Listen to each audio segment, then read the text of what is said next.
Good afternoon, and thank you everyone for attending today's webinar, Data This, Data That, Big Data, Little Data, Regular Data. Everyone is talking about data to make better marketing decisions, get better customers, and grow. But what does it all mean? Presented today by Scott Daly of Single Throw Internet Marketing. Please be aware that there will be a question and answer portion today at the end of the webinar. To avoid frequent interruptions during the webinar, please type your questions in the question box located on the right of your screen. They will be answered in the order received during the question and answer portion. Additionally, an electronic version of this presentation will be emailed to all participants following the completion of today's webinar. Again, NJMGMA would like to thank you for attending, and I will now turn things over to Scott. Good afternoon, everybody. Not sure if you joined me before. A lot to get to and a very little bit of time to get to it. So I'm going to first direct your attention to this title slide here that reads a webinar on intent-based marketing. Though it just sort of masquerades as a title slide, I want to spend a minute on what I mean by intent-based marketing. Because as the title of this webinar might imply, there's a lot of data that can be gathered when you're trying to get customers to choose you or patients to choose you based upon your digital presence, your website, etc. And so one of the things that as a digital marketing professional that I focus on is whether or not there's things in the way that are pretending to be marketing but aren't actually built to capture a buyer at the point that they're expressing their intent and make a customer of them or make a patient of them. So while this title slide appears to be just what it is, a title slide, I want to stress to you that today we're not going to talk about anything except what causes the buyer to choose you because you created a marketing intersection between what they're expressing their intentions are and what it is you want them to do. That's all we're going to focus on today, so I'm going to dive right into this. Before I go any further, feel free to jot these things down. These are the ways to communicate with me, engage me on LinkedIn, Twitter, Facebook. I'm not particularly active on Facebook, but on LinkedIn and Twitter, I am a great deal. You can also find me at singlethrow.com. So before we dive in, I want to, and this is kind of a fun exercise. I know we're not doing this for the question and answer period right now, but I want you to imagine a word you might use to describe the condition of this box.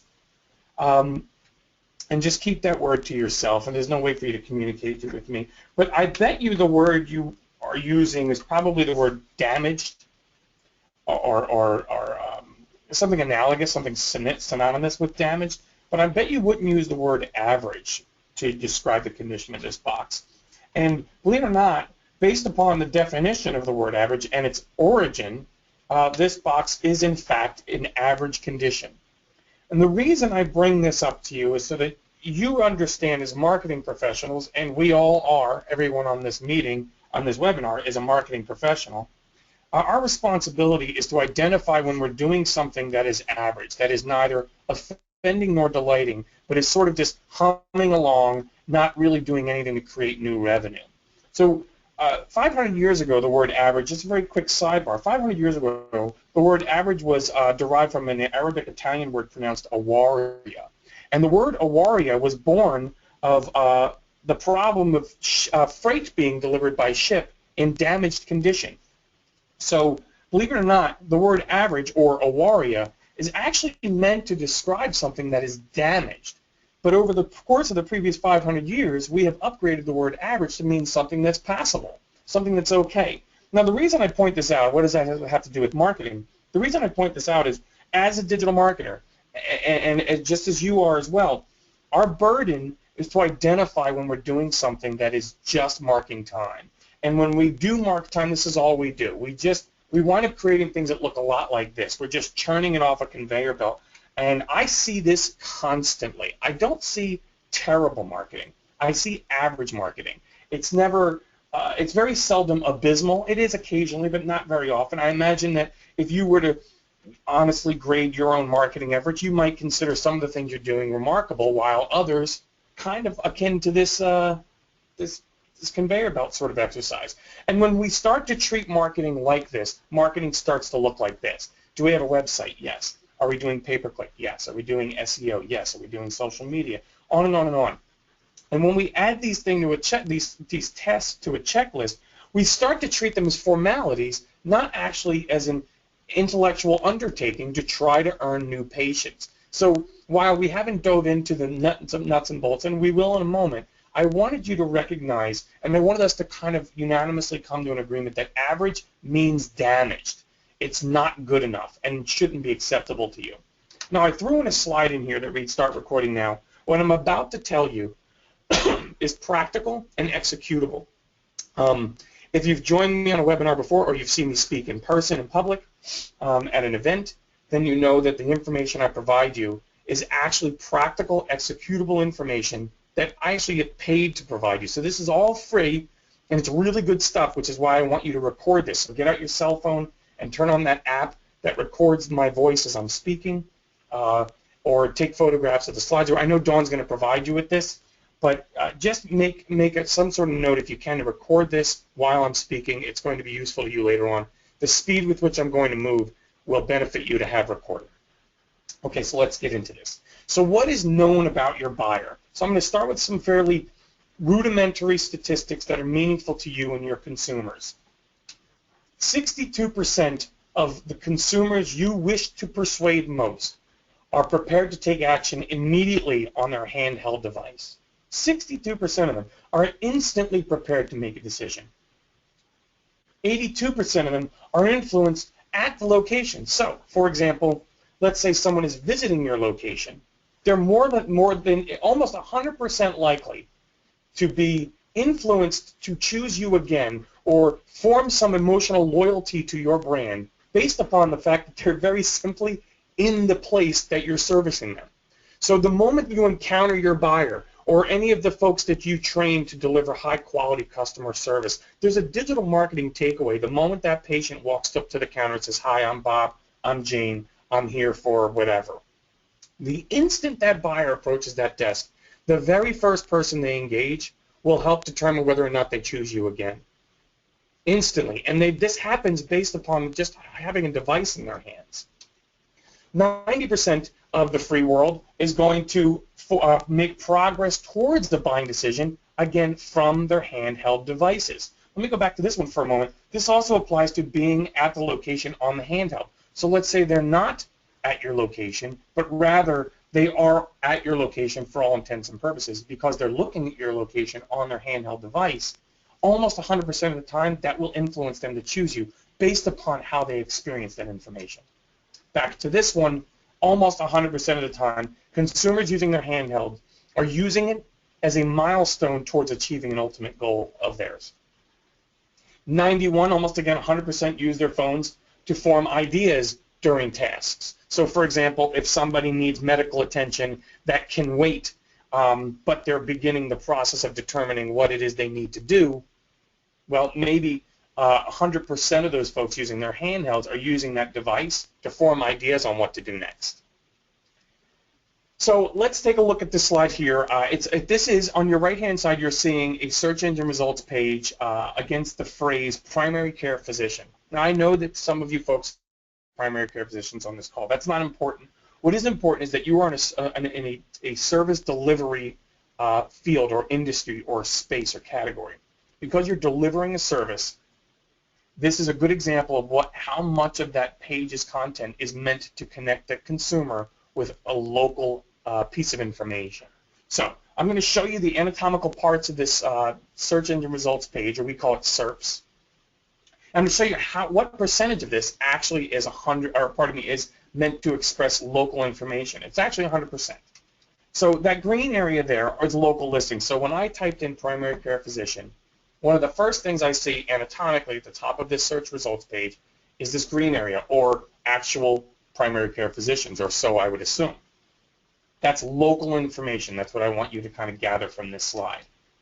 In that pink or sort of lavender area is local pay-per-click advertising. Again, the operative word is local. So I type in primary care physician, I'm finding local information in the pay-per-click column of the search engine results page. Then this orange area here is organic results. This is the stuff you can't pay to be in. This is how you get there because you're performing well your search engine optimization strategy is such that you're performing well, you're showing up for the phrase primary care physician, this orange area, again, is local in nature. These are local options. This is interesting.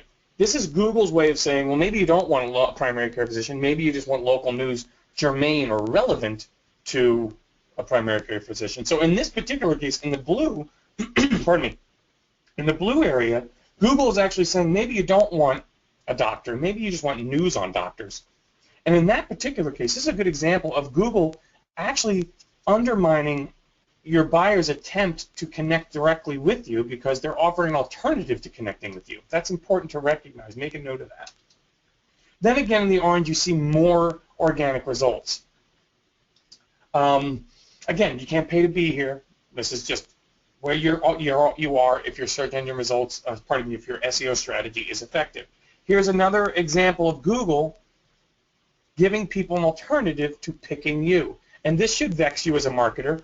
Obviously, your entire purpose for waking up in the morning and going to work is to get customers to choose you, right? So here again, we see Google undermining our attempt to get buyers to pick us because they're suggesting something that has probably nothing to do with you. So in two instances, we've got the blue and this pink down here at the bottom. This page of results doesn't even, I'm sorry, give me a second there. I didn't realize my phone wasn't on Do Not Disturb. My apologies. So this page has got a whole lot smaller if I take away the blue and the pink, right? Because it's even less real estate for you to show up in. So think of it this way. This is the anatomy of local results for something called primary care physician. Take out the lavender at the top, local PPC, take it out. Imagine you're not there because you're not buying pay-per-click advertising. Now imagine you're not relevant to local news because you're not showing up in local news. Then imagine down at the bottom that these local suggestions don't apply to you either. So you have basically two areas to show up in, the orange or the green. So it's important that you take away some information from what I'm saying because I'm going to help you get there. And again, this speaks to whether or not we're looking at the right data. We're only going to focus today on data that gets you showing up in those areas. I'll get into it further. So some of you may or may not know this. Only 4% of the free world is going to traverse to page 2 of Google. I like to say that in reverse. 96% of the time, Google gets it right. So when I search for new shoes, a primary care physician, a new cell phone, it doesn't matter what it is, currency exchange, 96% of the time, Google is going to get it right on page 1. I won't go to page 2. That's how important it is that everyone in this webinar be on page 1 where your buyers are searching for you.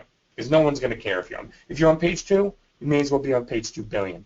An ongoing joke at the office is that the best place to hide a body is on page 2. So I'm going to talk to you a little bit about what we call micro moments. These are the moments that comprise your buyer's anatomical lifestyle, their journey that they take through digital means to express what they want to do. Oh, that's weird. That should be a little icon in there. My apologies. Need to know moment. There should simply be a question mark there. I'm not sure why it's not there.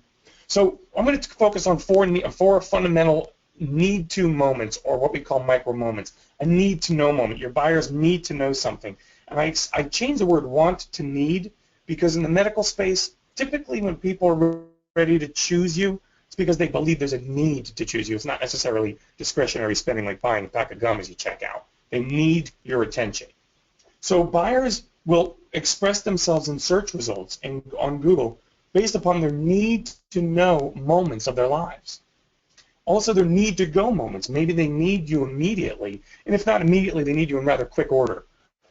Again, they will express themselves in Google based upon their need to go moments. And then their need to do moments. There's a yoga icon there. Maybe it's just a wellness decision they're making to improve the quality of their lives, and maybe the medical offerings you provide fit nicely into a need to do moment. So again, your buyer's expressing on search those moments, those need to do moments. They want to change their diet. They want to take a yoga class, or they want acupuncture, physical therapy, who knows what it is. Maybe they need their knee looked at by an orthopedic surgeon. They need to do these things because perhaps it in some way it is limiting their lifestyle. Maybe they're I'm 45 and I love to play soccer at 45. My knees can't hardly take it, but I still do it. I would fit into this category. I would want to know how you can fix that problem. And then lastly, a need to choose moment. People will express to you in their search efforts their desire to be loyal to what it is you do. And that's an interesting proposition for you to also make a note of. Your buyers, and they are buyers, I know that they're more than customarily referred to as patients, but in all purposes, for our purposes, they are buyers. They are customers of ours. And this last one I want to distinguish a little bit more than the others. Your buyers will tell you they're prepared to be loyal to you if you'll listen for it, and you'll craft content and information on your website and throughout your entire digital presence, and we'll get to that in a moment. If you craft a footprint that expresses to them your willingness, your desire to be the thing they prepared to be loyal to, they will pay you back with that loyalty. And I'll talk to you a little bit more about that. So these are these need to know or need to do moments that comprise all of the possibilities your buyers would express in their search criteria. I'm going to keep digging here. Hold on a second. So I'm going to touch a little bit on what we call last touch and multi-touch attribution. Now, this could get a little heady. I made it as simple as I could, and when the question and answer period comes to sound off, and we'll see if I can't help you, I can hold your hand a little bit through it. In a last touch model of digital marketing, the thing that the buyer experienced before they engaged your website or called you is the thing that gets credit for the lead.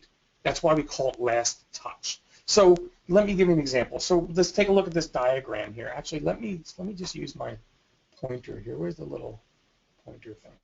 Drawing tools. Here we go. Okay. So you can see this now, this little red dot, this little laser pointer. So imagine, if you will, that the last thing before you got a call over here in the lead area was someone found you in search results organically in that orange area. So in this model, we would say they went from seeing something in the orange area based upon the merits of your SEO effort, and they became a lead, right? They called you, and you got them in the buying funnel, and you scheduled an appointment with them. Now they're coming. Or they filled out a form, something like that. In this particular case, this journey from here to here is what we call last touch model. Same with pay-per-click. If you're spending money on pay-per-click, maybe they encountered your pay-per-click advertising in that lavender area, and again, the last thing they did before they became a customer was encounter your advertising.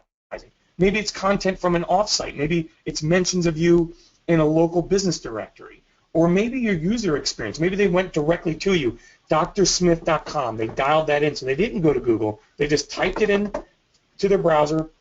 And the user experience, the benefits of the high-quality user experience you supplied them on your website was the last thing that they encountered before. So this is, I'm sure you got it by now, this is a last touch model. I'm going to dig down a little deeper. Now imagine, if you will, we had search influencers in between these areas. And I'm going to sort of draw that for you. Hang on a second. I've got to go back to my pointer. Okay. So imagine, if you will, these, now it looks a little bit like a shish kebab. So imagine, if you will, these diamonds called search influencers in here. Let me go back to my pointer. Bear with me. Appreciate it. So imagine these items. You had content peppered across social media. You had content peppered across maybe display advertising over here and social. Now it's a mix. Or maybe it's all things. Maybe it's display advertising, social, and maybe the fact that your platform works nicely across all mediums, a handheld, a tablet, a desktop, etc. So when you start to pepper these things across, we actually called it a multi-touch attribution model, because now there's multiple things touching it. And so this is interesting. So even though you might want to give credit for the lead to a Facebook post you put in, maybe someone called you because they saw you on Facebook, you were talking about weight loss, for example, on Facebook, and they called you based upon seeing that. Well, what if before they saw that, they were searching for weight loss alternatives or weight loss programs? They saw you here in search or that orange area, but the last thing they did was this, and then they went to call you. We wouldn't give credit, we should, but we wouldn't give credit to SEO, even though SEO influenced them to continue to engage you, and then it was from here that they found you. Now, you might be, I'm not sure, I can't speak to you, but you might be saying to yourself at this point, Scott, this is a lot. I mean, where are the takeaways here? So let's just talk for a moment about the takeaways, and we'll leave this diagram up. What I want you to know, is the folks that I'm talking to right now, I formed some assumptions about. Now, I know this is a one-way conversation at the moment, but my assumptions are, because I've spoken to so many medical practices and spoken to so many physicians' practices, my assumptions are that you don't have enormous quantities of money to pledge towards digital marketing. And my other assumption is that there's someone in-house who's shouldering a great many tasks dealing in maybe all of these icons on this diagram. And your head probably spins just trying to keep up with everything. Some of you might even be smirking because I'm probably describing your lifestyle. Now, the reason I make these assumptions is so you understand I crafted this content around these assumptions. So I'm not telling you something you can't do. I'm not telling you something that's too lofty or too ambitious for you to shoulder. So what is the takeaway for the struggling digital marketer in an office that doesn't have deep enough pockets to throw truckloads of money at this problem? What I'm trying to tell you is this. If you're going on Facebook and you're posting information about your offerings on Facebook, bear in mind that if your SEO isn't going to be performing well, maybe your SEO is just you're not showing up for the phrases and conversations in Google that you want to, then Facebook is shouldering the problem alone. And this is only meant to express to you, you need to make sure you're doing at least some research on how to show up across all of these areas. And if you can't afford pay-per-click, that's fine, then replace it with some other effort. Maybe buttress your SEO if you can't buy pay-per-click advertising. Maybe improve your off-site, and we're going to get into that in a moment, with better content. Maybe there's opportunities for your practice to be mentioned across a variety of websites that don't necessarily just deal in drsmith.com. So I wanted you to see this because I want you to see how many different things actually influence that someone called you. It's not just one thing. And it really is our problem. We're the marketers, so no one else is going to do it but us. So let me go ahead and go back to my clicker here. And this is super cool. When you pay attention to the multiple ways with which someone can encounter you, leads created from this multi-touch model of marketing actually are 7 times more likely to actually choose you. So what we've been able to study and prove is that without doing this, let me go back, I'm going to go back. This right here does create leads. So SEO does create leads, pay-per-click creates leads. I'm going to fly through this very quickly. But when you combine a thoughtful effort to touch the buyer at multiple places, that lead actually becomes 7 times more likely to choose you than they would have if your marketing looked more like this. Like this. That's important for you to recognize. So I don't want to make your head spin. I told you this was a little heady. Don't want to make your head spin. I just want you to know if you can't afford to be in the pay-per-click space, for example, that's fine. Make sure you're taking more seriously your SEO. Make sure you're taking more seriously your Twitter, your LinkedIn, your Facebook, other places you can be at, even if you can't afford to be in every channel. So let's keep going. So we're going to map the moments. We're going to talk a little bit about mapping the moments that comprise your buyer's search journey. And when we do this intellectual undertaking, we start to realize where our buyer is. We start to identify, merely conceptually identify, where the buyer is intersect with our content. So if we can't get the buyer to intersect footprint, then our footprint's not strong enough. Agreed? So let's talk a little bit about this. So here's your website. If you've ever seen me speak, you've seen these graphics. I'm using them differently in this. This is actually very fresh, new information for you. So this information on your website transmits to Google unambiguous signals about what you are. So if you want to be considered an authority in your practice areas, let's say, let's stay with orthopedic. Let's say you're an orthopedic practice, and you want to make sure that Google perceives you as an authority on all things orthopedic medicine. Then the information on your website has to transmit that to Google unambiguously. And I want to underscore the word unambiguously. What I mean by unambiguously is forget about the folksy metaphoric conversation that we're so prone to use in our website content. I'm going to give you some examples so you know what I mean. Ambiguous information would be Dr. Smith and her caring staff are sincerely interested in your well-being.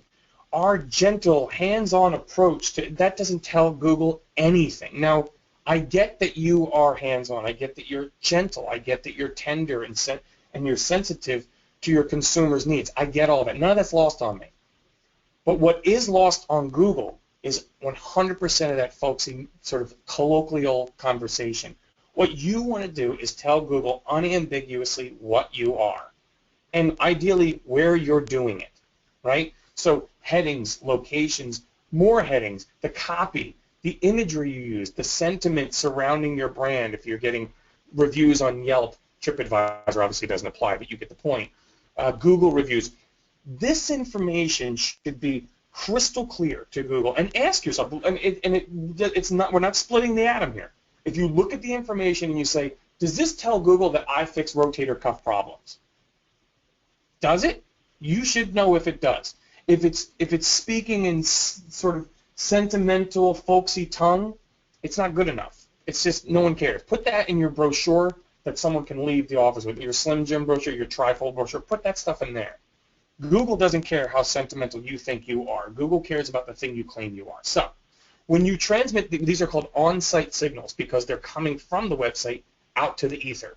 When you transmit unambiguous information like this stuff here, you begin to tell Google what you want Google to know about you, that you claim to be an authority. Let's keep going. These are, as I said, on-site signals. Let's talk about the off-site stuff. This is powerful. This is extraordinarily powerful for folks in your with your burden. You are a local business trying to get local foot traffic to pick you. There is nothing that I'm going to show you in this webinar today that is more important than what I'm about to show you. So underscore this. I can't overemphasize this.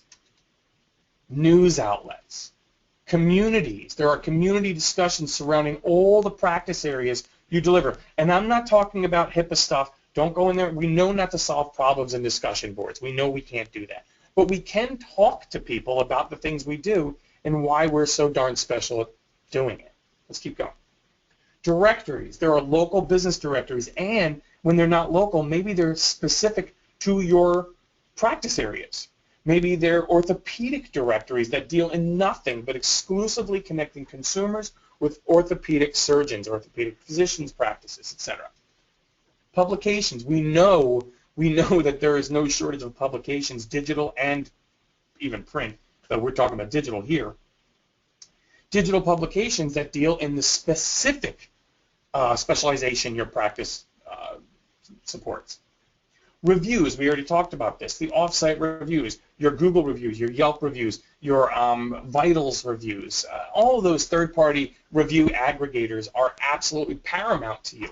Now, you may be thinking, and maybe you have at some point, how important are those things? How important is that reviews, publications, and I'm not even done yet. How important is this stuff to transmitting to Google, the other half of the equation? We talked about the on-site.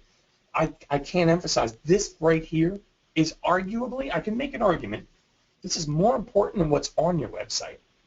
Though the right 1-2 punch is when they're both right. So let's keep going. Multimedia. Are you on YouTube? Are there videos of you talking about the things you do?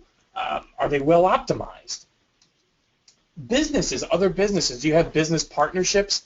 Do you have alliances in the business sector? Have you formed alliances with other orthopedic practices and other orthopedic interests that won't necessarily poach your foot traffic, but share your problem? They both want the same. You both want the same thing: foot traffic. Philanthropy. Are you busy giving back to the community? Well, are you being mentioned there? How much are you being mentioned? Are you being mentioned well there? I'm going to get to well in just a moment. Social media, obviously, not just your social media, but yes, it does deal in your social media, but also where else are you mentioned? How much sharing is going on? How much of your content is dovetailing into other conversations on other social media outposts? And then blogs. Blogs is at the bottom on purpose. I don't value it as much as the last maybe half dozen years. Blogs has become a very sexy term. In our experience, I've been doing digital marketing almost my entire adult life. Blogs is important, but it's a spoken wheel. I don't want to overemphasize it. Yes, it's helpful, but I see businesses your size, sort of maybe practices, one office, 6 offices, 10 offices. I see them emphasizing creating blog content, and I promise you, it does not create customers because the content on its own, living just to live as content, doesn't create customers. Now, I said a moment ago, well, Are you doing this well? So what is well? It's not enough to just be in these places, because I bet you most of you are in some of these areas already. So why aren't the customers coming in through these channels? Because it's not done well. The information is, and at times, probably inconsistent, undependable. It's not reliable. It's not being dispersed across these channels in predictable intervals. Remember, we need to keep doing it. This isn't something we can stop doing. We have to constantly be searching for what I would call these inbound link opportunities. They're inbound because they're pointing traffic back to your website, because in all of these instances, pardon me, your website is being mentioned, your .com in the directories, in the communities, the multimedia, you're being mentioned. So are you being mentioned predictably at frequent intervals? Are you always looking to grow that footprint? Pardon me. And last, but definitely not least, of the places you're mentioned off-site, is it of high quality? Or are you just mentioned across a bunch of junk? You have to be, if you want to be perceived as an authority, then you have to hang out with authorities. If you hang out with junk, you're going to be perceived as junk. So we're talking about off-site signals here. So we're going to talk a little bit about mapping that journey. I'm going to show you what I mean in a moment. Your buyer is broken in, from our point of view, from my point of view, your buyer is broken into 3 fundamental audience types. We call these audiences a curious, a working, and a ready audience. Okay, I'm good. The curious audience member is someone standing outside the buying funnel who's looking inside of it. And what they're saying dramatically differs from what a working buyer is saying. A working buyer, and I'm going to get to each of them in a little bit, a working buyer is someone who's actually comparing you to other folks. Now they're actually doing the work of determining who might best suit their needs. And then the ready buyer is someone who's formed those opinions and is ready to make a decision. Now, in the medical space, people make these decisions at breakneck speeds. I just explained it so slowly that it's probably hard to imagine anybody who moves slowly through this. They don't move slowly through this. They're moving rapidly up and down through it. So a curious buyer is someone who has only begun to wonder. For example, I have pain in my left shoulder, and I've had it for 25 years. I don't know what it is, but I'm now beginning to get curious about it, because as I get older, the pain gets a little more significant. So I have begun to get curious. So I've started to do casual searches. Now this is interesting. The casual searches I'm doing aren't for practices. I'm not looking for a medical practice. As a curious buyer, I'm going to, what kind of websites might I go to? And then this is rhetorical because you can't answer me. Well, what kind of websites might I go to if I just want to know about the nature and orientation of my pain? You probably come to some conclusions. Let me see if we're thinking similarly. I think a curious buyer goes to WebMD.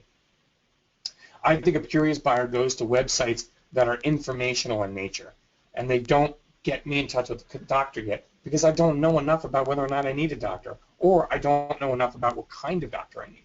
That's a curious buyer. Now, the way they express themselves on Google, right, when they do their keyboard thing, is very different from the way someone who's in that working, in that middle area, right? Because imagine someone, now I know I have, I don't know, torn rotator. I don't, but let's just say for laughs, I'm starting to form the conclusion based on these information websites that I have a torn rotator. So maybe I might start to type in treatment for rotator cuff pain, treatment for torn, see what I mean? Now the buyer's language, the vocabulary they use, that entire lexicon of conversations no longer is curious, is it? Now it's me wanting to know who solves that problem, right? So I'm going to express my problem in search, and then the results are going to start to show me doctors. Now, when I'm in the ready category, I'm going to start to form opinions about doctors at that working category. And when I'm forming those opinions, I yet again am changing my language and restating my query to Google to satisfy this ready buying part of the funnel. Now when I type into Google, I'm going to type in things that aren't so much about the pain, but maybe I might type in rotator cuff specialist. Do you see? Now it's different. Now I'm ready to make a purchase. So when our experts here at the office, when we look for how people are talking on the internet, we would say rotator cuff specialist. Well, that's someone we would decide is really ready to make a purchase.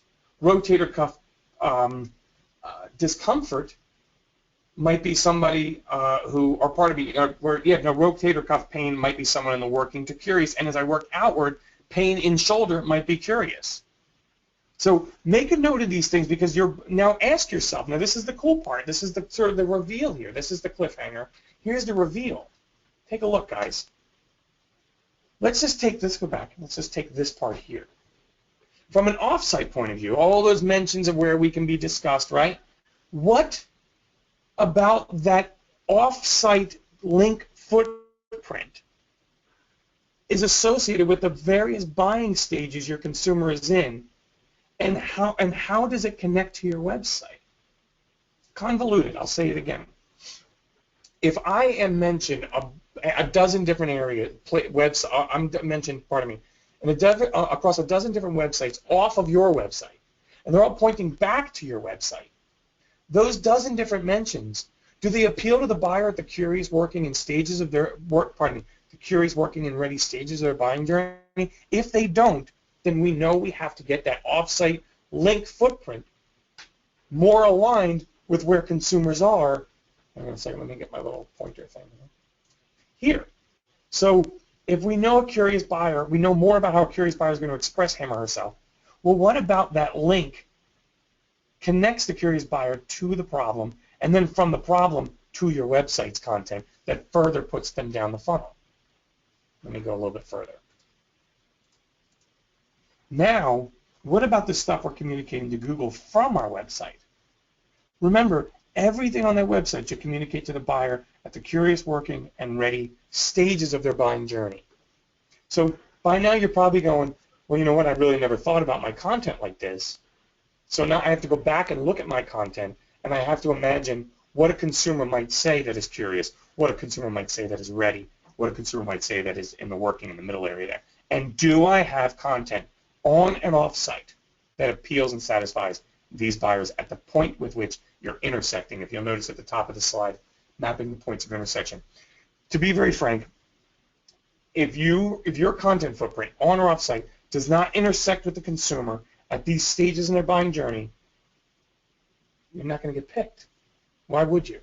Why would Google reward a company like that with page one position if Google has to vouch for the stuff that's on page one, right? So Google says, hey, this stuff on page one, I vouch for it. I believe it is the most authoritative of anything you can find in this subject matter. Well, do you belong there yet? Ask yourself that. It's rhetorical. So let's keep going a little bit. What can you do right now? And we're almost done. So I plowed through this. We're at 20 minutes to the hour, so we can open up. You can ask me some questions. So what can you do right now? So I didn't know Dawn was going to share this with you. That's why I said photograph this slide. Take your camera out if you want and take pictures of this. We're going to go through each one real quickly here. So the first thing I want you to do is claim listings. What I mean by that is you're mentioned across the internet and don't even know you are. Your brand is. So what I need you to do is start searching for yourself and find out where you are mentioned. Go to all of the directories meaningful to you that you might want to be mentioned and search for yourself.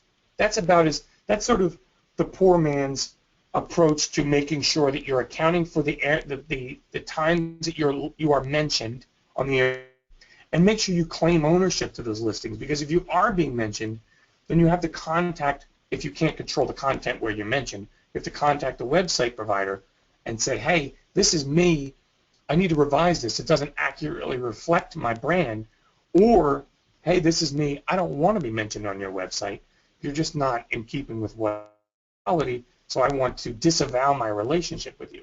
Claim your listings. Listings just means the places you're listed, the places you're mentioned. Create mobile and multiple paths. So as I said a moment ago, your buyer is expressing their needs for you as curious consumers, working and ready consumers. You have to make sure that on your handheld devices, all the way up to a desktop, that the paths to choose you satisfy those unique buying journeys, and that they are multiple journeys, and that they are also performing well on a handheld. So it's not enough, and I say these things to you not to overwhelm you. I'm sure that some of you are going, oh, God, I can't do this. I don't say this to overwhelm you. I say this because this is, whether we like it or not, where we are. This is where this is the state of digital marketing, And if we want to compete, we need to do these things. So make sure that your website is properly mobile optimized. Make sure that when the paths that point back to your website, when consumers arrive via those paths, that they're appropriately speaking to where they are in their buying journey. So speak about multiple things. Speak about nebulous and vague pain in the shoulder. Speak about pain related to specific shoulder injuries that are common and pervasive, they're ubiquitous, right? And that's that middle. And then the bottom, then connect these stories about pervasive shoulder problems to the actual doctors and the specialty that your doctor possesses in solving that problem. Now you've got all three stages, right? Multiple paths. Keep going. Number 3, create intersections with your content footprint. So I just actually described it. Sort of what I just said. It sort of dovetails nicely into this. So if, in keeping with the shoulder conversation, we now know what it means to express shoulder problems for a curious, working, and ready buyer. We also now, we're probably starting to form ideas about how on a particular page the conversation can start with curious. It could have some linking within it that takes people to ready. Right now they're deeper in the funnel. They're deeper into what maybe their problem specifically is. And then from that page, maybe it spins off again into the various kinds of doctors that deal in various kinds of injuries or issues with the shoulder. When you create these intersections, how are you not going to get found? You will get found by your consumer when you're creating these intersections. Number 4, ensure quality inbound link, the quality of your inbound link profile. So, as I said a moment ago, you are being mentioned, whether you know it or not, across the internet. The quality of that entire link footprint is of paramount importance if you want Google to determine that based upon the total presence of your your offsite footprint, based upon that you are in fact an authority. You are worthy of page 1 position. So ensure the quality. If you find your brand is being mentioned across a lot of low quality websites, contact the web provider and say, I don't want to be on here anymore. Or do what you can to go and manually change that information. In most cases, it's actually fairly easy. It's just something you have to keep on doing. And then the quality is one thing. The diversity of those same mentions is another thing. Citations, by the way, is synonymous with listings, is synonymous with inbound links. They're all interchangeable words that mean the same thing. So I say, in number 4, I say ensure the quality of that link profile, ensure the diversity of that link profile too. We don't want to show up where other physicians in our category don't. Because when we do that, Google says, well, wait a minute, are you what you say you are? Or are you this, and this, and that, and that, and that, and that? We want to say, no. I'm this all the time. I am this series of things 100% of the time.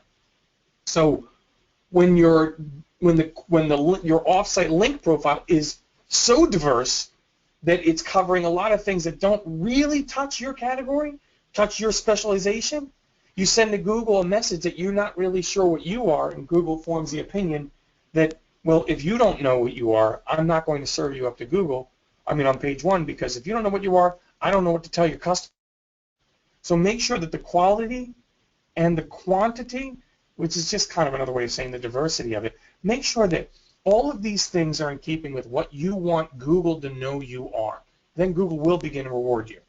That is my dog and pony. I've saved 15 minutes. I did a pretty good job here. And now I'll invite Dawn to take over and perhaps answer any questions you might have with the balance of our time together. Okay, thanks, Scott. Folks, if you have questions, please type them in the question box. We'll get to them quickly. If not, I would direct you to contact Scott directly. He's given you his contact information.